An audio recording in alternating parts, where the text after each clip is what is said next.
नमस्कार। आप बहुत प्यासे हैं और एक गिलास पानी मिल जाए तो गजब की राहत मिलती है। दूसरे गिलास से कुछ कम और उसके बाद के गिलास के पानी से और कम, या हो सकता है कि आपकी प्यासी बुझ जाए। इसे अर्थशास्त्र में सीमांत उपयोगिता ह्रास नियम कहते हैं। लेकिन जब एक नेता जेल जाता है तो हमें बहुत खुशी मिलती है। फिर दूसरा, फिर तीसरा नेता जेल चला जाता है तो हमारी खुशी तिगुनी हो जाती है। यहाँ अर्थशास्त्र का सीमांत उपयोगिता तेल लेने चला जाता है। पता है क्यों? क्योंकि अमुक नेता के बारे में हमें पता होता है कि उसने देश को लूटा है और हमें इंतजार इस बात की होती है कि हमारी गाढ़ी कमाई हड़पने वाले की बारी कब आएगी। और इसीलिए हम बहुत खुश हो जाते हैं जब उसके जेल जाने का समाचार मिलता है। पूरा मामला है ईडी डायरेक्टर संजय मिश्रा का। सुप्रीम कोर्ट ने ईडी डायरेक्टर संजय मिश्रा का कार्यकाल बढ़ाने की अनुमति दे दी है।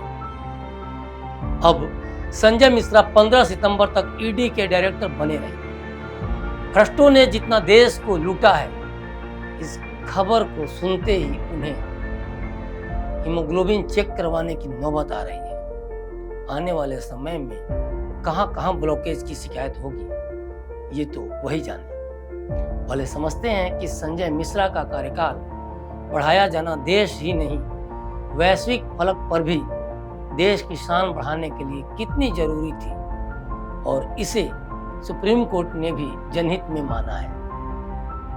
जबकि विपक्ष और कुछ एजेंडाधारी पत्रकारों ने इस बात को घुमाने में तनिक भी देर नहीं की कि ईडी का कार्यकाल बढ़ाने की वकालत करना केंद्र सरकार की मनमानी है, ताकि वो जनता को इस तरफ से गुमराह कर सकें कि देश के टैक्स पेयर्स के पैसों को लूटने वाले उनके भ्रष्ट नेताओं के गले की फांस बने ईडी से उनको बचाया जा सके। सुप्रीम कोर्ट में सॉलिसिटर जनरल ने कहा, ईडी द्वारा अपने निर्देशों व सुझावों की पालना की एफएटीएफ समीक्षा कर रही है और संजय मिश्रा 2020 से इस प्रक्रिया में शामिल है। जांच प्रणाली की समीक्षा 5 राउंड में होती है।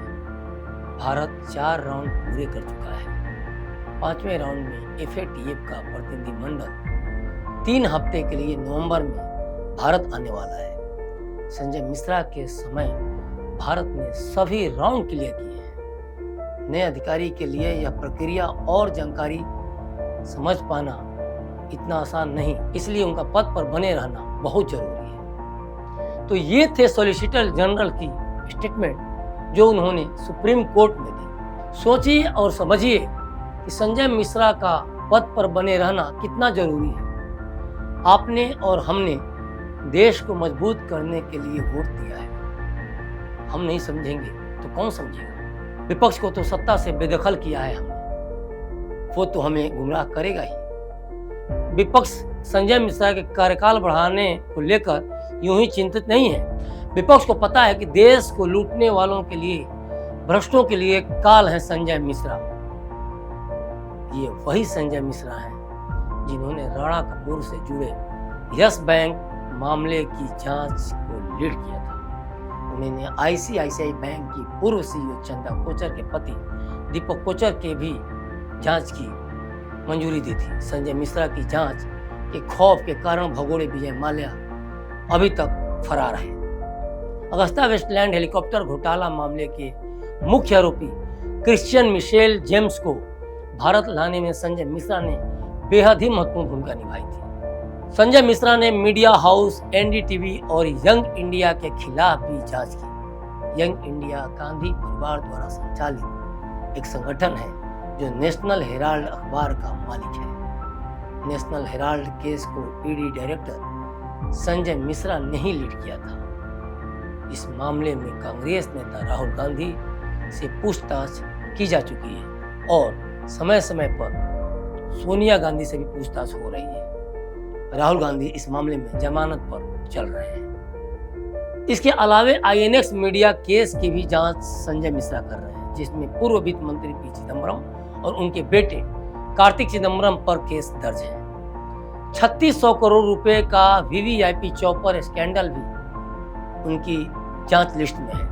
वहीं जम्मू कश्मीर के 2 पूर्व मुख्यमंत्रियों फारूक अब्दुल्ला और महबूबा मुफ्ती पर भी मनी लॉन्ड्रिंग का केस संजय मिश्रा की जांच के दायरे में है। कर्नाटक कांग्रेस के प्रदेश अध्यक्ष DK शिव कुमार का मनी लॉन्ड्रिंग का केस भी उन्हीं के पास है। इसके अलावे दिल्ली के स्वास्थ्य मंत्री सत्येंद्र जैन का केस भी उनके टेबल पर है। शरद पवार, संजय राउत, रॉबर्ट वाड्रा, अनिल देशमुख, सेंथिल बालाजी और हेमंत सोरेन जैसे कई दिग्गज नेता भी ईडी की रडार पर हैं। फ्रांस से लाए गए HSBC दस्तावेजों से खुफिया जानकारी जुटाने का श्रेय भी संजय मिश्रा को दिया जाता है। इन्हीं दस्तावेजों से भारत के बिजनेस घरानों के विदेशों में अकाउंट का खुलासा भी हुआ। इस बैंक के खाता धारकों पर आरोप है कि अघोषित आय छिपाने के लिए विदेशी बैंकों में उन्होंने पैसा जमा करा है। आपने अभी बड़ा से बड़ा नाम सुना, सब एक से बढ़कर एक कथित देशभक्त, जनता के सेवक, फिर भी भ्रष्टाचार में नाम। ईडी इनके पीछे पड़ी है। केंद्र सरकार जानबूझकर इनको फंसा रही है। इन्होंने तो कुछ गलत किया ही नहीं। कुछ बचा है बोलने को या सुनने को कि क्यों संजय मिश्रा से भ्रष्ट नेताओं को परेशानी है, क्यों इनके पेट में दर्द है, क्यों इनका मन मोर की तरह नहीं बल्कि सुनामी की तरह नाचने लगा है। मोदी को मिश्रा से जोड़ दो, मिश्रा को मोदी से जोड़ दो। यही देशभक्ति है, यही जनता की सेवा है, या ये गद्दारी है, जनता को गुमराह करना है। याद है आपको, जब दूसरी बार मोदी सरकार को जनता ने बहुमत से जिताकर सरकार में भेजा तो कितने घरों में मातमनी थी जो नहीं चाहते थे कि दोबारा मोदी चुनकर सत्ता में आए। वे हार्ट के मरीज हो गए। दिल के किसी कोने में कल तक ब्लड फ्लो सही नहीं था और पूछ कर चल रहा है कि फ्लो सही रखूं या मरने का मन कर रहा है नेताजी। तीसरी बार मोदी सरकार सत्ता में आती है तो ब्लड ही नहीं रहेगा तो फ्लो कहां से होगा। और भ्रष्ट नेताओं को इसी बात से डर है कि सब दबोचे जाएंगे। ऐसा नहीं कि ईडी के गठन के बाद से ही संजय मिश्रा ईडी के डायरेक्टर के पद पर बैठा दिए गए थे। बात एक व्यक्ति की नहीं है जिसे लेकर विपक्ष या कुछ एजेंडाधारी पत्रकार सवाल उठा रहे हैं। इफेक्ट ये लेकर बात देश की है, बात वैश्विक फलक पर देश के सम्मान की है, जो विपक्ष के लिए मायने नहीं रखता। क्योंकि जब देश में ही उनकी कोई नहीं सुनता तो विदेशियों को देश विरोधी बातें सुनाने उनके नेता विदेश निकल पड़ते हैं। बात उन फाइल्स की है जिस पर संजय मिश्रा काम कर रहे हैं, जिनके पद से हटते ही और नए अधिकारी के उस पद पर बैठते ही चीजें समझने के बाहर हो जाएंगी या उनको चीजें समझने में देर लगेगी, जिसे विपक्ष ने जनता से हमेशा छुपाया, जिसे लुटियंस जोन के पत्रकारों ने हमेशा हिडन रखा। दूसरा एंगल है चाटुकार पत्रकारों का, जो चाहते हैं कि विपक्ष किसी भी तरह से सत्ता में आ जाए और फिर से उनके विदेशी दौरे, दारू पार्टी स्टार्ट हो जाए, जिसे मोदी सरकार ने बंद कर रखा है।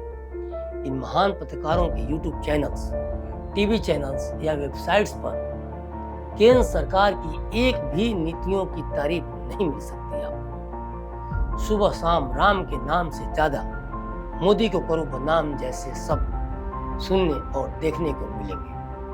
आज जिस विपक्ष को संजय मिश्रा का ईडी के डायरेक्टर होने से पेट में दर्द है, वो ये क्यों नहीं बता रहा कि वित्त मंत्रालय में प्रणब मुखर्जी और बाद में पी चिदम्बरम के अधीन संजीव सचिव के रूप में भी संजय मिश्रा काम कर चुके हैं। संजय मिश्रा के काम करने के तौर तरीके, उनकी सूक्ष्मदर्शिता और डिटेलिंग पर विशेष ध्यान देने की क्षमता, नियम और समय के पाबंद होने के कारण मोदी सरकार ने नवंबर 2018 में ईडी का प्रमुख बना दिया था। इसमें किसी को क्या परेशानी, और क्या परेशानी इसलिए विपक्ष को हो रही है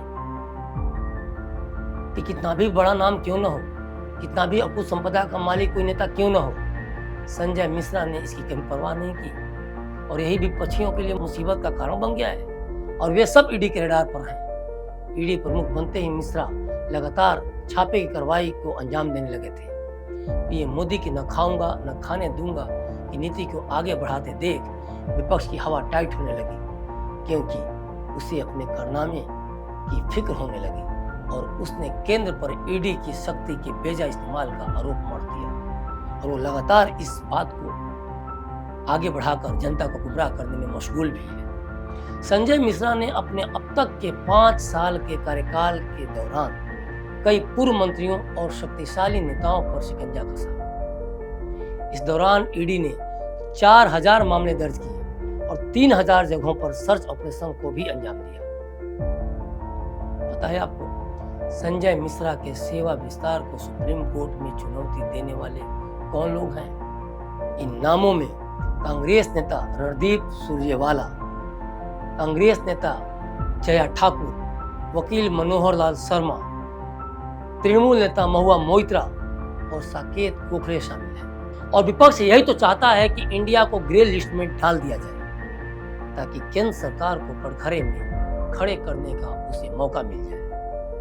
पिछले 2 दशक से सत्ता से दूर व्याकुल विपक्ष के लिए केंद्र सरकार की नीतियां अच्छी हो या खराब कोई मायने नहीं रखती। नीतियां अच्छी हैं तो भी जनता को बताओ कि सरकार की नीतियां खराब हैं, और नीतियां खराब हो तो मजे लो, जनता को भड़काओ। यही है भारत का विपक्ष। देश के प्रति कोई जिम्मेदारी नहीं, कोई जवाबदेही नहीं, और इसीलिए विपक्ष जनता को लगातार गुमराह कर रहा है कि ईडी का केंद्र सरकार दुरुपयोग कर रही है। विपक्ष यही चाहता है कि वे सरकार को घेरें और उनकी नीतियों पर सवाल उठाएं, गालियां दें और यह साबित कर सकें कि 2024 की ताजपोशी उनके सिर पर हो तो ज़्यादा बेहतर है। अब ये बात और है कि दशानन यानी रावण की तरह 10 सिर लिए इन पार्टियों के नेता अभी तक फैसला ही नहीं कर पाए हैं कि पीएम की ताजपोशी के लिए सिर किसका होगा। सरकार और सिस्टम के खिलाफ आपके दिल में उठते हुए गुबार के लिए क्लिक इंडिया बेहतरीन प्लेटफॉर्म है। अगर आपके पास भी कुछ ऐसे मुद्दे हैं जिससे देश और जनता का भला हो सकता है तो कमेंट बॉक्स में हमें जरूर लिखिए। अगर आपके सुझाव देश हित में होंगे तो मैं उन मुद्दों को क्लिक इंडिया के प्लेटफॉर्म से जरूर उठाऊंगा। बने रहिए हमारे साथ। शुक्रिया।